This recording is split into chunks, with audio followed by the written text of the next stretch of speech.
सभी विद्यार्थियों का स्वागत है आज की हमारी इस कक्षा में।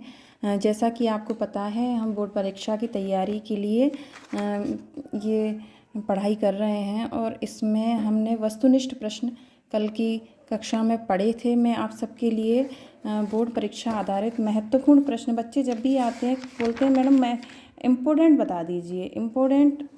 अब मैंने आप लोगों के लिए इम्पोर्टेंट जो मुझे लगा, सर्च किया मैंने पढ़ाई करने के बाद, पिछले साल से जो लगातार प्रश्न दोहराए जा रहे हैं, जो महत्वपूर्ण प्रश्न हैं, मैं उन सब को आपके लिए यहाँ लेकर आई हूँ और मुझे उम्मीद है कि इन प्रश्नों में से काफ़ी कुछ परीक्षा में आएगा।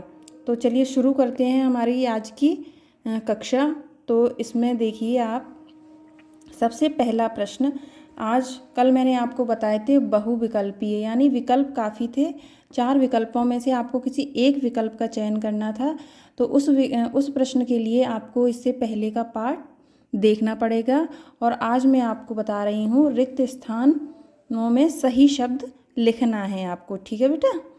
तो सबसे पहला है, रीतिकाल की प्रधान रचनाओं का प्रधान विषय है तो श्रृंगार। रीतिकाल में किसका वर्णन है? श्रृंगार वर्णन है। लय, ताल, छंद से मुक्त रचना क्या कहलाती है? गद्य कहलाती है।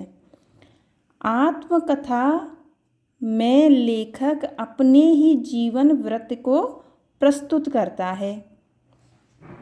शरद चंद्र चट्टोपाध्याय ने मुंशी प्रेमचंद को उपन्यास सम्राट की उपाधि दी है। 5वां प्रश्न, जीवनी गद्य की एक विधा है। कैसी विधा है? गौड़ विधा। 1 अंक वाली रचना को क्या कहते हैं? 1 अंक।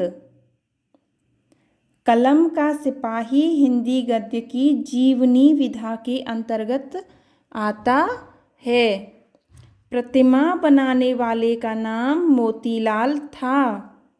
8वां प्रश्न, प्रतिमा पर सरकंडे का चश्मा बच्चों के द्वारा लगाया गया था। प्रतिमा का चश्मा कैप्टन बदल देता था। नेताजी की मूर्ति फौजी कपड़ों में थी। दिल्ली चलो का नारा सुभाष चंद्र बोस ने दिया था। कंधे से सिर तक की मूर्ति को बस्ट कहते हैं। आषाढ़ की रिमझिम है, समूचा गांव खेतों में उतर पड़ा है। बाल गोविंद भगत की मौत उन्हीं के अनुरूप हुई। बाल गोविंद भगत की सब चीज साहब की थी। बाल गोविंद भगत पाठ रेखा चित्र विधा का है। कबीर के पद उनके कंठ से निकलकर सजीव हो उठते हैं। तेरी गठरी में लागा चोर, मुसाफिर जाग जरा। बाल गोविंद भगत मंझोले कद के गोरे चिट्ठे आदमी थे। नवाब साहब ने खीरे की सब फांकों को बाहर फेंक दिया। अगला प्रश्न, नवाब साहब ने संगति के लिए उत्साह नहीं दिखाया। हम कनखियों से नवाब साहब की ओर देख रहे थे। मन्नू भंडारी का जन्म मध्य प्रदेश के भानपुरा गांव में हुआ। मन्नू भंडारी की बड़ी बहन का नाम सुशीला था। शीला अग्रवाल हिंदी की प्राध्यापिका थीं। पिताजी के चेहरे का संतोष धीरे धीरे गर्व में बदलता जा रहा था। बिस्मिल्लाह खां का जन्म बिहार के डुमराव गांव में हुआ था। पंचगंगा घाट काशी में स्थित है।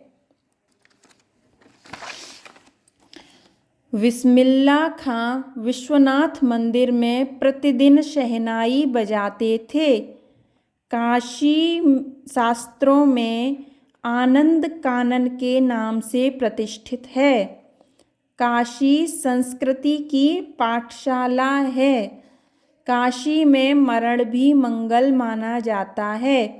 शहनाई बजाने के लिए रीढ़ का प्रयोग होता है।